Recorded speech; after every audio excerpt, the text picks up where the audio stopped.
শিক্ষা প্রতিষ্ঠান দীর্ঘ ছুটির ফলে জ্ঞান অর্জনে পিছিয়ে পড়ছে শিশু কিশোররা। এমন দাবি করে অভিভাবকরা বলছেন, বিদ্যালয় বন্ধ থাকার কারণে তাদের সন্তান বাসায় শুয়ে বসে সময় কাটায়। ক্ষতি পুষিয়ে নিতে সন্তানদের কোচিং সেন্টার বা শিক্ষকের কাছে ব্যাচে পড়ান। এতে দিন দিন তাদের শিক্ষা ব্যয় বাড়ছে।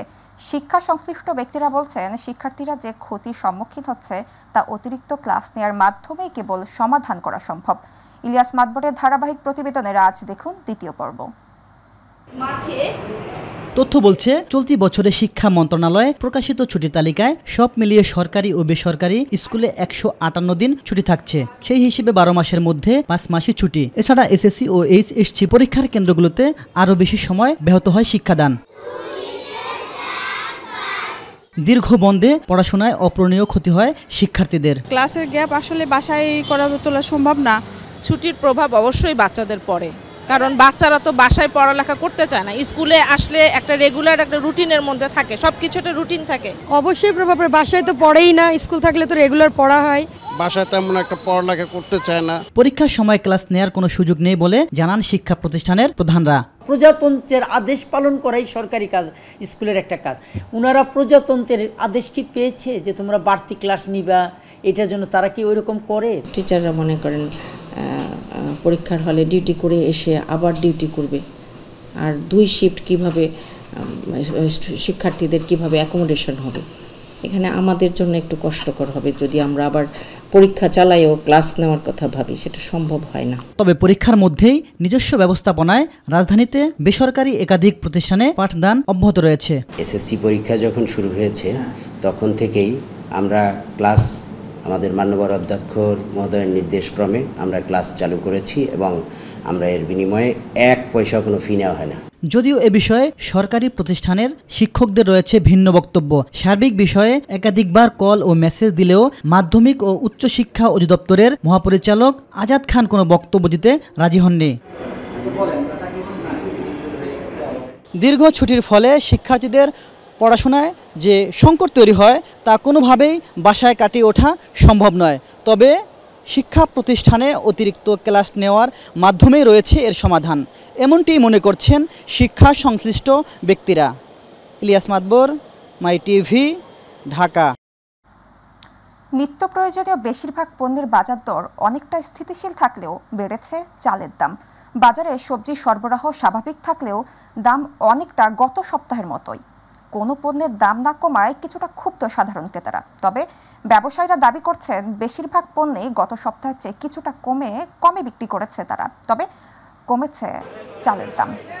মিনিকেট চাল কমেছে কেজিতে 10 টাকা ও অন্যান্য চালের দাম কমেছে কেজি প্রতি 5 টাকা।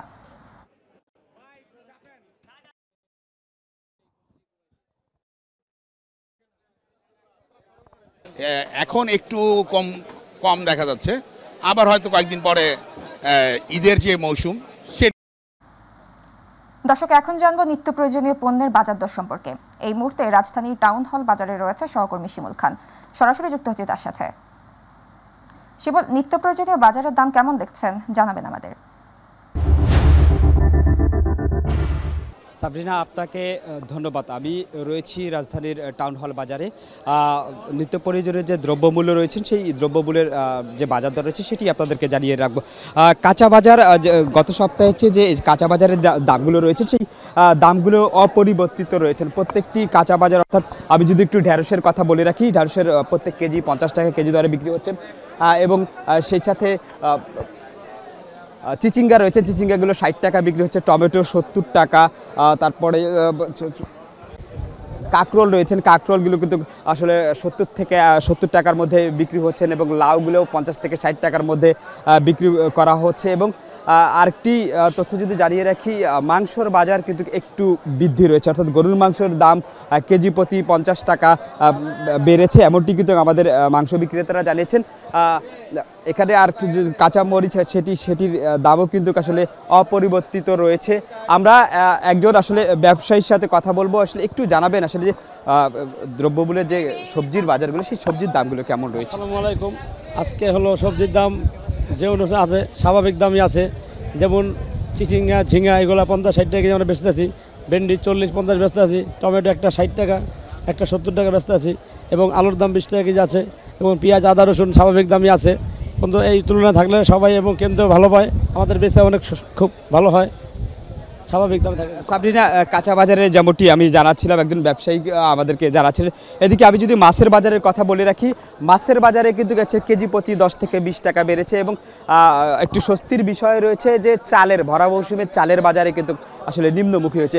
প্রতিটি মিনিকেট চালের যে বাজার রয়েছে কেজি প্রতি 20 টাকা, কেজি প্রতি 10 থেকে 20 টাকা কমেছে, এমনটি কিন্তু ব্যবসায়ীরা আমরা জানিয়েছেন। এবং অন্যান্য চালের বাজারও কিন্তু নিম্নমুখী রয়েছে। আটাশ চাল কেজি প্রতি 4 থেকে 5 টাকা কিন্তু কমেছে। সাবরিনা, এই ছিল আমার কাছ থেকে টাউন হল থেকে সর্বশেষ আপডেট। শিমুল, আপনাকে ধন্যবাদ। আসন্ন পবিত্র ঈদুল আজহা উপলক্ষে ঘরমুখো মানুষের সুবিধার্থে বাংলাদেশ রেলওয়ে অগ্রিম টিকিট বিক্রির কার্যক্রম চালিয়ে যাচ্ছে। আগামী 7 জুন পবিত্র ঈদুল আজহা ধরে পরিকল্পনা অনুযায়ী আজ শুক্রবার শুরু হয়েছে 2 জুনের অগ্রিম টিকিট বিক্রি। বাংলাদেশ রেলওয়ে পক্ষ থেকে জানানো হয়েছে আজ সকাল 8টা থেকে পশ্চিমাঞ্চলের ট্রেনের এবং দুপুর 2টা থেকে পূর্বাঞ্চলের ট্রেনের টিকিট অনলাইনের মাধ্যমে বিক্রি শুরু হয়েছে। এবারে ঈদ যাত্রায় 100% টিকিট অনলাইনে দেওয়া হচ্ছে, যাতে যাত্রীরা ঘরে বসেই টিকিট সংগ্রহ করতে পারেন। রেলওয়ের তথ্য অনুযায়ী শুধু ঢাকা থেকে বিভিন্ন গন্তব্যের আন্তনগর ট্রেনগুলোতে মোট আসন রয়েছে 33,315টি।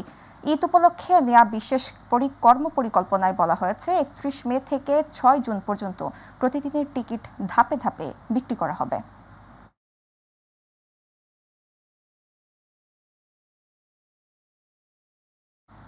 দেশের 7 অঞ্চলের উপর দিয়ে দুপুরের মধ্যে সর্বোচ্চ 60 কিলোমিটার বেগে ঝড়ো হাওয়া বয়ে যেতে পারে বলে জানিয়েছে বাংলাদেশ আবহাওয়া অধিদপ্তর।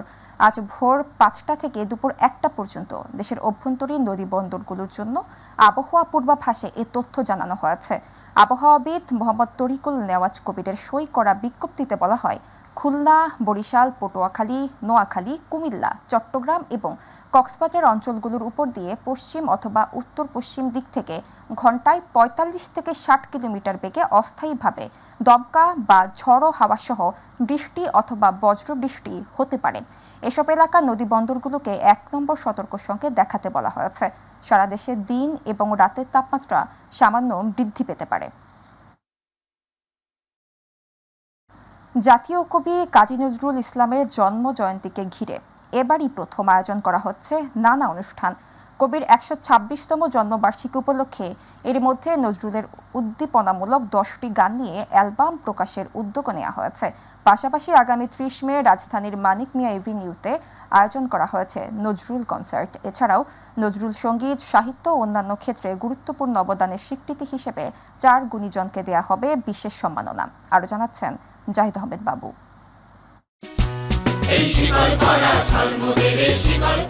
বিভিন্ন আন্দোলন সংগ্রামে বরাবরই প্রেরণা জুগিয়েছে জাতীয় কবি কাজী নজরুল ইসলামের গান। সবশেষ ছাত্র জনতার অভ্যুত্থানে সেই অনুপ্রেরণাও ছিলেন নজরুল। ভেঙে ফেল করে লোপাট রক্ত জমাট শিকল পূজার পাষাণ বেদি ওরে ও তরুণী। আর তাই কবির 126তম জন্মবার্ষিকী ঘিরে প্রথমবারের মতো রাজধানী সহ দেশের বিভিন্ন স্থানে অনুষ্ঠিত হতে যাচ্ছে নানা আয়োজন। সেই ধারাবাহিকতায় কবির উদ্দীপনামূলক 10টি গান নিয়ে অ্যালবাম প্রকাশের উদ্যোগ নিয়েছে কবি নজরুল ইনস্টিটিউট। 30 মে আমরা মানিক মে এভিনিউতে একটা হিউজ কনসার্ট করছি, ওপেন এয়ার কনসার্ট, যেটাকে আমরা নাম দিয়েছি নজরুল কনসার্ট। আর এর মাধ্যমে এবারই প্রথম জাতীয়ভাবে নজরুল সঙ্গীত পরিবেশিত হবে রক স্টাইলে বলে জানান কবি নজরুল ইনস্টিটিউটের নির্বাহী পরিচালক। যেই গানগুলোর চেতনায় আমাদের তরুণরা এবার লড়াই সংগ্রাম করেছে, সেই গানগুলোকে আমরা রক মিউজিকের ভিতর দিয়ে আমরা উপস্থাপন করছি এবং সেটা একটা ওপেন এয়ার কনসার্ট হবে মানিক মে এভিনিউতে। সেখানে বাংলাদেশের বেস্ট এবং জনপ্রিয় 10টি ব্যান্ড পারফর্ম করবে। এছাড়াও কবির 126তম জন্মদিনে নজরুল সঙ্গীত, সাহিত্য ও অন্যান্য ক্ষেত্রে গুরুত্বপূর্ণ অবদানের স্বীকৃতি হিসাবে 4 গুণীজনকে দেওয়া হবে বিশেষ সম্মাননা। নজরুল অন্তপ্রাণ, যারা তাদের সারা জীবনব্যাপী সাধনা করেছেন নজরুলের, এবং এটা আসলে লাইফ টাইম অ্যাচিভমেন্টের মতো এই পুরস্কারটা, যারা নজরুল নিয়ে কাজ করেন। আমি এলোকে সে ঝড়। জাহিদ আহমেদ বাবু, মাই টিভি, ঢাকা। আমি বিদ্রোহী সুত বিশ্ব। অসহায়, ভূমিহীন ও গৃহহীনদের জন্য নির্মাণ করা আশ্রয় প্রকল্পের ঘর বিক্রির হিড়িক পড়েছে বরিশালের বানারীপাড়ায় মুক্তিযোদ্ধাদের বরাদ্দের ঘরে থাকছেন তাদের স্বজনরা, অথচ প্রকৃত গৃহহীনরা ঘর না পেয়ে কাটাচ্ছে মানবেতর জীবনযাপন। সরেজমিন অনুসন্ধানে পারভেজ রাসেলের রিপোর্টে বিস্তারিত। বিগত সরকার অসহায় দরিদ্র গৃহহীনদের পুনর্বাসনের লক্ষ্যে বানারীপাড়া উপজেলায় কয়েক ধাপে নির্মাণ করেন আশ্রয়ণ প্রকল্প। অনেক পরিবারই বরাদ্দের ঘরে না থেকে মোটা অঙ্কের টাকায় বিক্রি করে চলে যাচ্ছে অন্যত্র। কেউ কেউ আবার ঘর ও জমির দলিল নিয়ে তালা লাগিয়ে কর্মস্থলের দোহাই দিয়ে আসে না মাসের পর মাস। আমি কিস্তি উঠে সামান্য কিছু টাকা দিয়ে আমি ঘরটা রাখছি, এরা ঘরে আসে না, তালা মারা থাকে। অপরদিকে মুক্তিযোদ্ধাদের নামের ঘরে নেই আসল মুক্তিযোদ্ধা। ঘরগুলো ভোগ দখল করছেন তাদের আত্মীয় বা ভাড়াটিয়ারা। আমার চাচার নামে মুক্তিযোদ্ধা, তার নামে ঘরটা বরাদ্দ হয়েছে। তো আমি তার কাছে গেলাম যে কাকা আমার তো থাকার জায়গা নাই, আপনি তো ঘরটা ওখানে পড়ে রয়েছে, আমি থাকি। ঠিক আছে, ঠিক আছে থাকো। ঘরটা আমরা নিয়েছি, আমার চাচা হয় ধর্ম বাপ বানাইছে, হ্যাঁ আমরা হ্যাঁ ঘর লাগে না দেখে আমার থাকতে দিয়ে গেছে। স্থানীয় প্রশাসনের দুর্বল তদারকিকে দায়ী করছেন প্রকৃত ভূমিহীনরা। তাদের দাবি বিকৃত ঘর ফেরত এনে প্রকৃত গৃহহীনদের বুঝিয়ে দেয়ার। অনেক মানুষ আছে রাস্তাঘাটে থাকে এখনো, কিন্তু তারা একটা ঘর পায় না। যারা টাকা নিয়েছে মূলত এই ঘরদুয়ার বেচিয়া, এই টাকাটা ফেরত দেওয়া হোক। ঘর ভাড়ার ঘটনা তদন্ত করে ব্যবস্থা নেওয়া হবে বলে জানিয়েছে স্থানীয় প্রশাসন। আমার তহসিলদার সার্ভে সরজমিনে যাবে, ঘরে ঘরে যাবে, তাদের দলিল চেক করবে, যদি কোনো অনিয়ম পায় সেক্ষেত্রে আমরা ব্যবস্থা নেব, দ্রুতই ব্যবস্থা নেব। দ্রুত তদন্ত করে প্রকৃত গৃহহীনদের ঘরে তুলে দেওয়ার আশ্বাস দিয়েছেন জেলা প্রশাসক। যাদের ঘরবাড়ি কিছুই নেই তাদেরকে আমরা খুঁজে তাদের নামে আমরা বরাদ্দ দেব, এবং যারা যোগ্য ছিল না, যারা যদি পেয়ে থাকে এই তদন্ত করে তাদেরটা বাতিল করা হবে, এবং যারা যোগ্য তাদেরকে আমরা ঘরটা বরাদ্দের ব্যবস্থা গ্রহণ করব। বিগত সরকারের করা আশ্রয়ণ প্রকল্পের এসব ঘরগুলো বরাদ্দ ছিল মুক্তিযোদ্ধাদের। টাকার বিনিময়ে সেগুলো হয়েছে বিক্রি, আর এতে বঞ্চিত হয়েছে প্রকৃত গৃহহীনরা।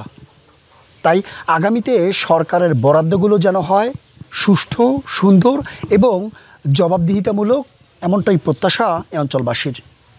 পারভেজ রাসেল, মাই টিভি, বরিশাল।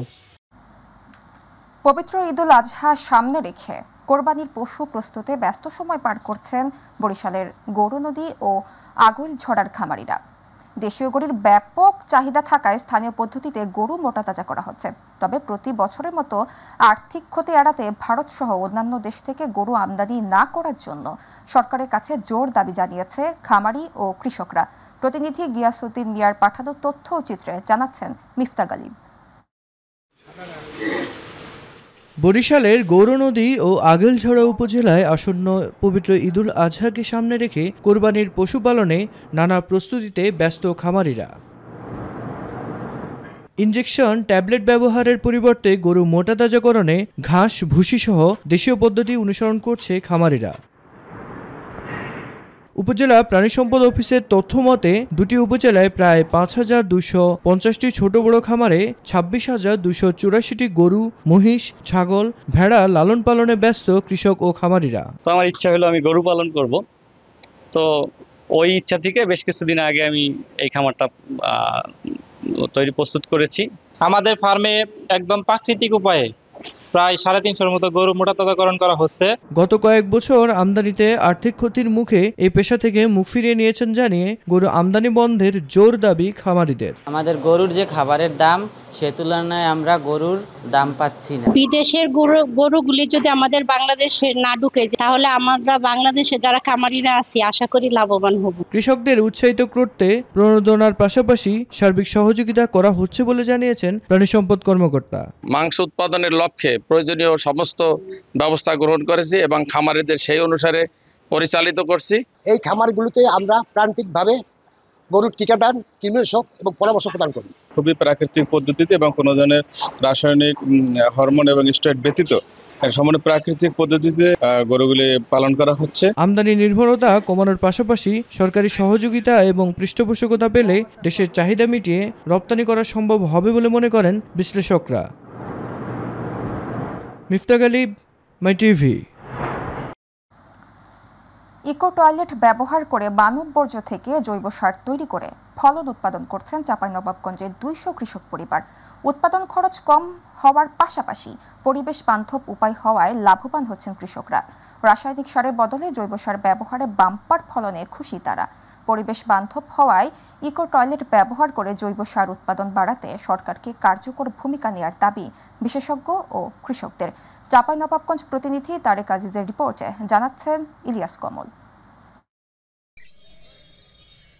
থোকায় থোকায় ধরেছে বেগুন, টমেটো সহ বিভিন্ন ফসল। বিস্তীর্ণ মাঠ জুড়ে চাষাবাদ হয়েছে ধানের। বাম্পার ফলনে খুশি চাষিরা। এসব ফলন চাষাবাদে ব্যবহার হয়নি প্রচলিত রাসায়নিক সার, ব্যবহার হয়েছে মানব বর্জ্য থেকে উৎপাদিত জৈব সার। চাঁপাইনবাবগঞ্জের সদর উপজেলার ঝিলিম ও গোবরাতলা ইউনিয়নের 200 পরিবার ইকো টয়লেট ব্যবহার করে মানব বর্জ্য থেকে এসব জৈব সার উৎপাদন করে ব্যবহার করছেন। এই সার ব্যবহারে কমেছে উৎপাদন খরচ, বেড়েছে লাভ। জমিতে জৈব সার ব্যবহারে উৎপাদনের পরিমাণও বেড়েছে। ফলে দিন দিন বাড়ছে ইকো টয়লেট ব্যবহার করে মানব বর্জ্য থেকে জৈব সার ব্যবহার। জৈব সার আপনার ভালো সার নিজে তৈরি করে আপনার এই সারটা দিচ্ছি আমরা নিজে। ধানের জমিতে ব্যবহার করতে পারি, তারপরে আপনার বেগুনের ভুঁইয়ে ব্যবহার করতে পারি। এই টয়লেট পেয়ে আমাদের অনেক উপকার হয়। ব্যবহার করে যেটা সার হচ্ছে ওইগুলা জমিতে দিচ্ছি। ক্ষতিকর দিক না থাকায় ও লাভবান হওয়ায় ক্ষুদ্র নৃগোষ্ঠী ও কৃষকদের মাঝে ইকো টয়লেট ব্যবহার বাড়ছে দাবি সংশ্লিষ্টদের। আগে যে সমস্যা বোধ করতাম যে তাদের মধ্যে যারা এই সারটা ব্যবহার করতে ঘৃণা বোধ করতো, বিরক্ত বোধ করতো, কিন্তু এখন এই ধরনের আর কোনো সমস্যার কারণ নাই। এখন মানুষ নিজেরা তো ব্যবহার করতেছে, পাশাপাশি বিভিন্ন জায়গাতে এটা নিয়েও যাচ্ছে। নিরাপদ খাদ্য উৎপাদন ও জমির গুণগত মান ঠিক রাখতে ইকো টয়লেটের মাধ্যমে জৈব সার উৎপাদন ও ব্যবহারের বিকল্প নেই দাবি বিশেষজ্ঞদের। এটি সম্পূর্ণ পরিবেশ বান্ধব বলে জানায় পরিবেশ অধিদপ্তরের কর্মকর্তারা। আমাদের মধ্যে হয়তো মনে হতে পারে যে মানুষের বর্জ্য আবার জৈব সার করে, কিন্তু এটা যখন পচে যাবে, ডিকম্পোজ হয়ে যাবে, সেটা কিন্তু তার কোনো দুর্গন্ধ থাকবে না এবং এখানে কিন্তু অন্য কোনো আর সমস্যা থাকে না। সেটা মানুষ ইচ্ছা করলে জৈব সার হিসেবে ব্যবহার করতে পারবে। মানব যে বর্জ্যটাকে যত্র না ফেলে কিচেন টয়লেটের মাধ্যমে প্রক্রিয়াকরণ করে এটা জৈব সার তৈরি করে সেই জৈব সারটা দিয়ে কৃষি জমি বা অন্য কাজে ব্যবহার করা হয়। এক একটি ইকো টয়লেট থেকে বছরে উৎপাদিত 150 কেজি জৈব সার 1 বিঘা জমিতে ব্যবহার করা যায়। এতে বিঘা প্রতি কৃষকের সাশ্রয় হয় 2 থেকে 3 হাজার টাকা। ইলিয়াস কমল, মাই টিভি। এবার আমাদের কৃষি।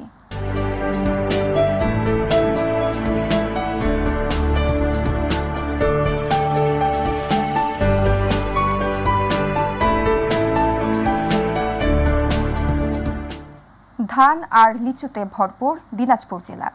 এ জেলার অর্থনীতি কৃষি নির্ভর। ধানের জেলা হিসেবে দিনাজপুরের সুনাম দীর্ঘদিনের। এ জেলায় শুরু হয়েছে বোরো ধান কাটা। সোনালি শীষে ভরে উঠেছে মাঠ, আর তা ঘিরে শুরু হয়েছে কৃষকের ব্যস্ততা আর আনন্দ। এবার ফলন ভালো, দামও সহনীয়, সব মিলিয়ে কৃষকের চোখে মুখে এখন স্বস্তির ছায়া। প্রতিনিধি মুকুল চট্টোপাধ্যায়ের রিপোর্টে জানাচ্ছেন শামস তাবরিজ উচ্ছ্বাস। দিনাজপুরে শুরু হয়েছে বোরো ধান কাটার মহা উৎসব। মাঠে মাঠে ছড়িয়ে আছে সোনালী ধানের গুচ্ছ। যেন দক্ষিণা হাওয়ায় দোল খাচ্ছে কৃষকের সোনালী স্বপ্ন। অনুকূল আবহাওয়া আর ভালো বীজতলায় এই দুয়ে মিলে আশীর্বাদে হাসছে দিনাজপুরের মাঠ। প্রতিবছর এখানে গড়ে উৎপাদিত হয় 14 থেকে 15 লাখ টন চাল।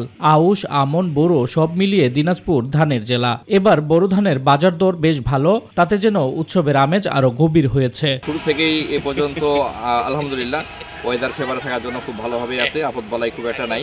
ফলন তো ভালো, এবার পোকামাকড়ের বালাই কম, বেনিফিটটা ভালো হচ্ছে। কৃষকেরা কাঁচি হাতে ধান কাটছে মনের আনন্দে।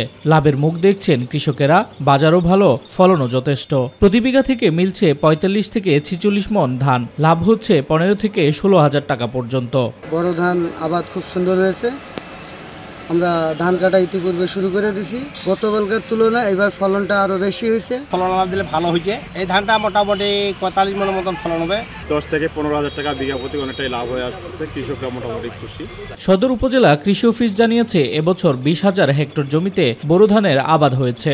এবছর 20,000 হেক্টর জমিতে বোরো ধানের আবাদ হয়েছে। এখানে আমরা 1 লক্ষ মেট্রিক টন চাউল পাবো বলে আমরা আশা করি। দিনাজপুরের এই সোনালী ধান শুধু ফসল নয়, এটি আশার আলপনা, এ যেন ভবিষ্যতের পথ চলা। শামস তাবরিজ উচ্ছ্বাস, মাই টিভি নিউজ ডেস্ক। এবারে গ্রাম বাংলার খবর।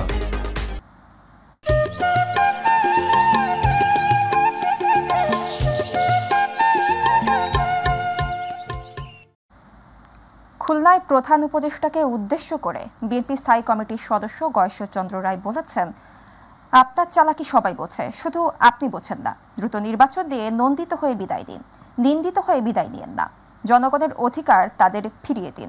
বৃহস্পতিবার খুলনা প্রেস ক্লাবে বিএনপির সদস্য নবায়ন ও প্রাথমিক সদস্য সংগ্রহ কর্মসূচির উদ্বোধনী অনুষ্ঠানে প্রধান অতিথির বক্তৃতায় এসব কথা বলেন তিনি। অনুষ্ঠানে সভাপতিত্ব করেন খুলনা বিভাগীয় সাংগঠনিক সম্পাদক আনিন্দ ইসলাম অমিত, খুলনা বিভাগীয় সহ সাংগঠনিক সম্পাদক জয়ন্ত কুমার কুণ্ডু, খুলনা মহানগর বিএনপির সভাপতি শফিকুল আলম মনা, সাধারণ সম্পাদক শফিকুল আলম তুহিন সহ খুলনা বিভাগের 10 জেলার ঊর্ধ্বতন নেতৃবৃন্দ অনুষ্ঠানে উপস্থিত ছিলেন। আপনার চালাকি সবাই বোঝে, আপনি বুঝতেছেন না। সবাই বোঝে। আপনি নন্দিত হয়ে বিদায় নেন, নিন্দিত হয়ে বিদায় নিয়েন না। আপনি জনগণের অধিকার জনগণের হাতে ফিরিয়ে দেন। পার্লামেন্ট ছাড়া সংস্কার সম্ভব না।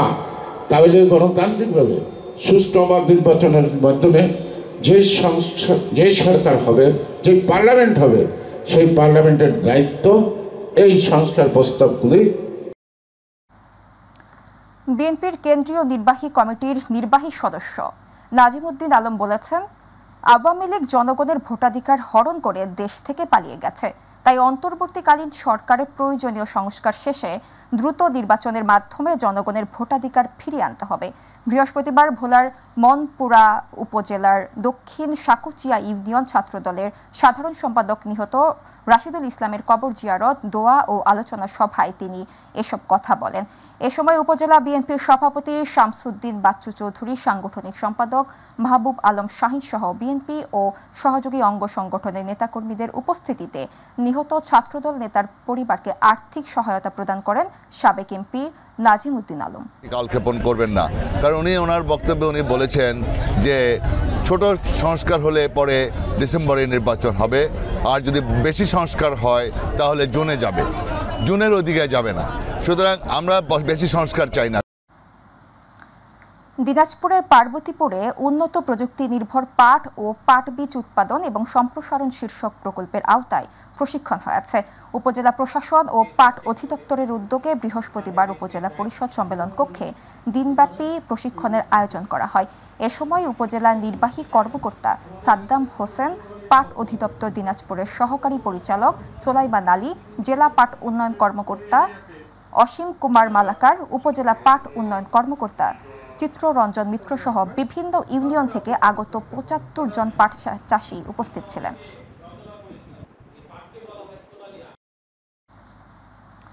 চাঁদপুরের মতলব উত্তর উপজেলার মেঘনা নদীতে অবৈধভাবে বালু উত্তোলনের সময় 5টি ড্রেজার, 3টি বাল্কহেড সহ 8 জনকে গ্রেফতার করেছে উপজেলা প্রশাসন ও মোহনপুর নৌ পুলিশ ফাঁড়ি।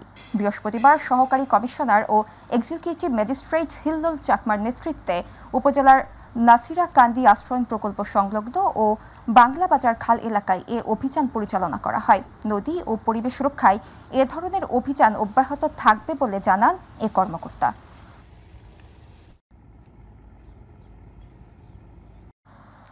নরসিংদীর বেলাবুতে পার্টনার কংগ্রেসে প্যাকেজ, প্রযুক্তি জ্ঞান, দৃষ্টিভঙ্গি ও ধারণা, কৃষি প্রযুক্তি, খাদ্য পুষ্টি, কৃষিপণ্য, মূল্য শৃঙ্খলা এবং পার্টনারের প্রযুক্তি ও কলাকৌশল সমূহের টেকসই বিষয়ক কৃষানীদের নিয়ে দিনব্যাপী পার্টনার কংগ্রেস অনুষ্ঠিত হয়েছে।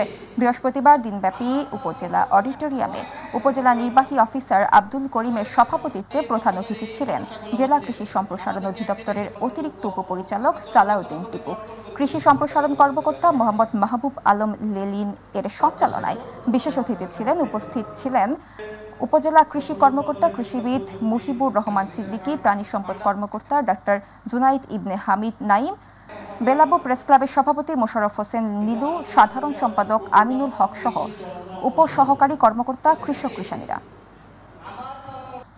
সিরাজগঞ্জ 6 আসনের রাজনীতিক, শিক্ষাবিদ ও জেলা বিএনপির প্রধান উপদেষ্টা প্রফেসর ডক্টর এম.এ. মুহিতের বিএনপির সদস্যপদ স্থগিতাদেশ প্রত্যাহার করায় চৌহালী উপজেলার এনায়েতপুরে আনন্দ মিছিল করেছে থানা বিএনপি ও অঙ্গ সহযোগী সংগঠনগুলো। বৃহস্পতিবার সমাবেশে সভাপতিত্ব করেন থানা বিএনপির সাবেক সিনিয়র যুগ্ম আহ্বায়ক রওশন আলী মন্টু সরকার এবং সঞ্চালনা করেন সাবেক যুগ্ম আহ্বায়ক আব্দুল সালাম। এ সময় বক্তব্য রাখেন আবু সালেহ আহমেদ জামিল, সাবেক যুগ্ম আহ্বায়ক লিয়াকত হোসেন লাবু, সাইদুল ইসলাম রাজসহ অন্যান্যরা।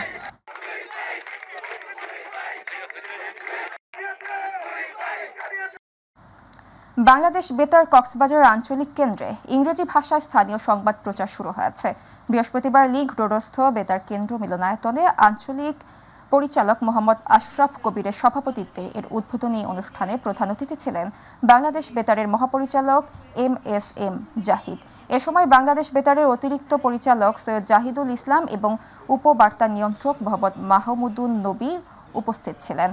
পরে তালিকাভুক্ত বাংলা ও ইংরেজি সংবাদ পাঠক পাঠিকাদের সনদ বিতরণ ও বেতার কেন্দ্র পরিদর্শন করা হয়। প্রতিদিন বিকেল 4:30 নিয়মিত ইংরেজি ভাষায় স্থানীয় সংবাদ বুলেটিন শুনতে পাবেন শ্রোতারা।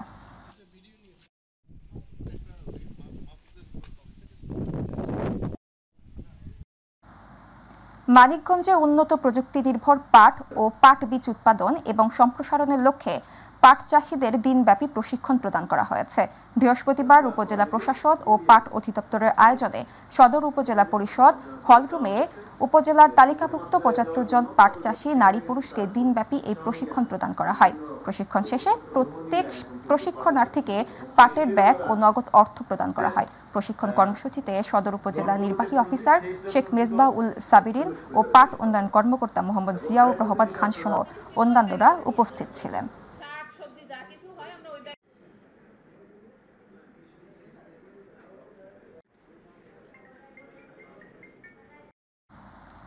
মানব পাচার প্রতিরোধে সচেতনতা ও কার্যকর সহযোগিতা নিশ্চিত করতে সাতক্ষীরাই উপজেলা পর্যায়ে রেফারেন্স পাথওয়ে নেটওয়ার্ক সক্রিয়করণ সভা অনুষ্ঠিত হয়েছে।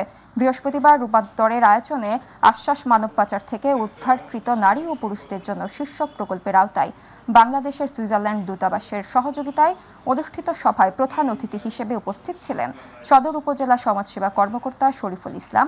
এ সময় উপস্থিত ছিলেন উপজেলা যুব উন্নয়ন কর্মকর্তা SM আজিজুল হক, আশ্বাস প্রকল্পের প্রকল্প সমন্বয়কারী সুবল কুমার ঘোষ, আশ্বাস প্রকল্পের প্রোগ্রাম অফিসার দীপ্তি রায় সহ আরও অনেকে।